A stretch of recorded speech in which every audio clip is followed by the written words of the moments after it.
What is going on, you guys? I just got back from seeing the brand new Scream 7, and they actually gave me this really cool poster as well. Kind of felt like I went to my own Stabathon. If you follow me already, you will know I love the Scream franchise. This is one of my favorite movie franchises of all time. I have loved these movies since I was a kid, so I could not wait for this movie. Scream 7 was one of my most anticipated of the year, but it begs the question, did it live up to my expectations? So before I get into the review, if you have never seen me before, my name is Sean. I actually just got done reviewing all of the Scream films this past week, Screams 1 through 6. I'll put a link up here at the end of this video. You want to check out any of my other thoughts on the Scream franchise, but I'd love to have you join the channel down below. Yeah, Scream 7, I actually managed to avoid all of the spoilers online. I didn't know anything about this film, didn't even know the cast of the movie. I didn't see any of the trailers, didn't know any of the synopsis. I went in completely blind, the way you should as horror fans, my opinion. Walking into it, I was a little bit worried because I had a couple of preconceived ideas with where this movie could possibly go, and it actually does go a couple of those routes, but oddly enough, I didn't mind the way they executed those ideas. And after watching Scream 7, I think it confirms to me that this franchise is a lot better when Neve Campbell is involved, and we're also in some ways kind of running on fumes here. So Scream 7 stars Neve Campbell, Courteney Cox, Mason Gooding, and a ton of other characters from the legacy movies and the most recent requel, sequels, whatever you want to call those, 5 and 6. A fun fact about this film too is it is directed and written by Kevin Williamson, and longtime Scream fans know he was involved in the writing of most of the original 6. So it was really cool for me to see him put his vision into place being the director of one of these films finally. And I have to say, for the most part, I think he did a badass job. I think this movie is very well made. As always, when talking about Scream, starting off with the opening scene, I actually really enjoyed this one, and it stars Jimmy Tatro. I don't know what your guys' history with the internet is, but it was crazy to see this guy in such a renowned franchise. I used to love this guy's YouTube videos. I always found the guy hilarious. I used to binge his videos in college. So shout out to the guy for finally making it. It was awesome to see this guy in a big franchise. I really enjoyed the opening here. I thought it was creative in its own way, funny in its own way, but it was also kind of paying homage to the way Scream was usually done.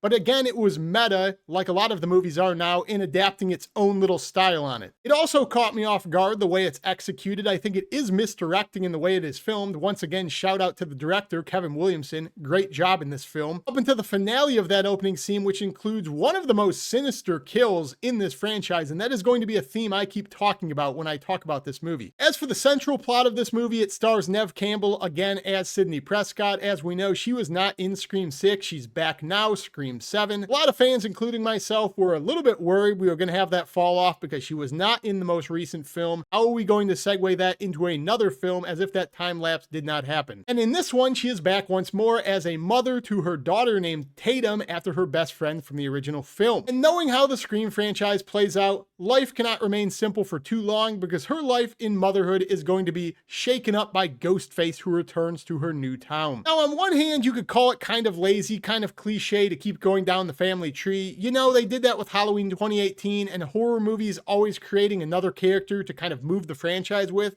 It can get stale after a while. I actually like the way this movie portrayed her as a mother and kind of used her survivor instincts as a motherly instinct and instilled lessons to help her daughter avoid the life she had while trying to strike that balance of sheltering her while also nurturing her to become a fighter like she was in the event crisis strikes like her life became. The only issue I kind of have with that whole storyline is I think the time doesn't really add up with her having a teenage daughter, at least from 5. Maybe I'm wrong. Maybe I kind of missed the way those years sync up. That was a little bit off-putting. That being said, Neve Campbell, guaranteed MILF territory. Now, earlier in the year, I did a video talking about Scream 7, and I mentioned things I thought could possibly ruin it, or things I thought would be way too cliche, routes I hoped they really didn't go. Without talking spoilers, they did do those ideas. So on the surface, I should be a little bit put off. But I will say upon watching it, the way this movie executed it, the way the movie flows, I really didn't mind it. So I think kudos to the movie for making those sort of cliche surface ideas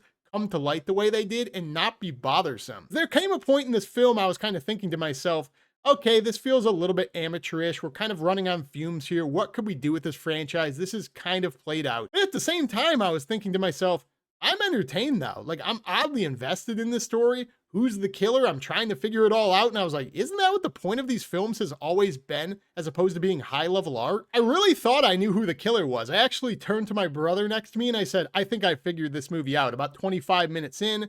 After binging these movies, as I said, I watched 1 through 6 in the same week, so you see the same plot lines, the same cliches a lot. I was like, I know who the killer is. They just spoiled it. That's the giveaway line. I've noticed what they're doing now. It's so cliche. But happy to report, there came a scene in this film where the character I thought was the killer gets fucking massacred. So, in its own way, I failed, but I won. Speaking of kills, this movie has some awesome kills. It's actually probably the most violent movie of this franchise, at least in what it visually depicts. There's 2 or 3 kills in this movie, insanely graphic, insanely gory, and I loved every minute of it. That's something I wish this franchise would lean into a little bit more if we get more of these films going forward, to contrast the silliness of these movies always as an undertone. Visually, this movie has, again, 2 or 3 really awesome kills. No specifics here, but there is one kill involving a theater set. I thought that scene was an all-timer. That scene, the way it's lit, the way it's executed, so badass. What's not badass, though, is the red herring side characters. I thought they were very weak in this movie, especially the male characters. We do get a return of some legacy characters, and it's kind of odd to use that term because now some of the characters from the requel, like 5 and 6, are slowly becoming legacy characters. But the side characters they introduce in this movie, the brand new ones, I didn't give a shit about those guys at all. They were fodder. They could have been disposed of in disgusting ways, and a lot of them are, thankfully. But I'm actually kind of enjoying the way these new legacy characters, or if we want to call them that, are being chiseled out. You know, Mason Gooding's character,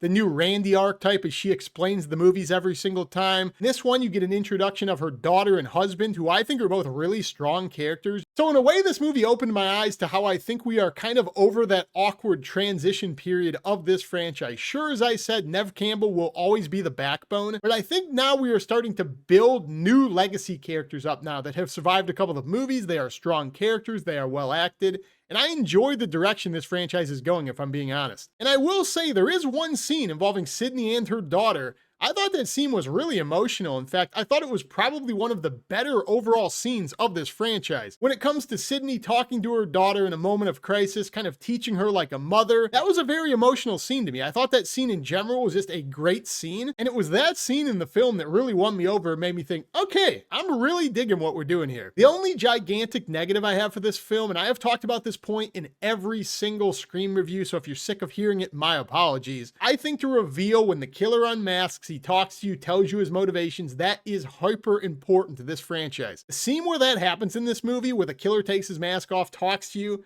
I thought was awful. That exact scene when you find out who the killer is, you'll be looking at the screen like, the fuck? The person I saw this with and myself, we turned to each other and we kind of laughed like, okay, I guess. That is easily the biggest thing to point out. And I think that is probably what's going to determine how people feel overall, because it is what you leave the theater with. Overall, guys, as I already said, this is not a perfect movie, but damn if I did not find it entertaining. I was invested in this movie. The characters, who the killer was, I was locked in, and I did not expect that. I think fans of this franchise will enjoy this movie, much like I did. Like I like the majority of these films, I had a damn good time with Scream 7. Comment down below, let me know your thoughts on Scream 7. This movie really rejuvenated me after Scream 6. I really like the direction this franchise is going and the new characters. I think there's something really fun here. I'm enjoying it. Like, comment, subscribe, hype the video down below. Join us. Again, I'm going to put a link up here to my Scream reviews. You can check out all my thoughts. I will see you in the Scream ranking. Peace.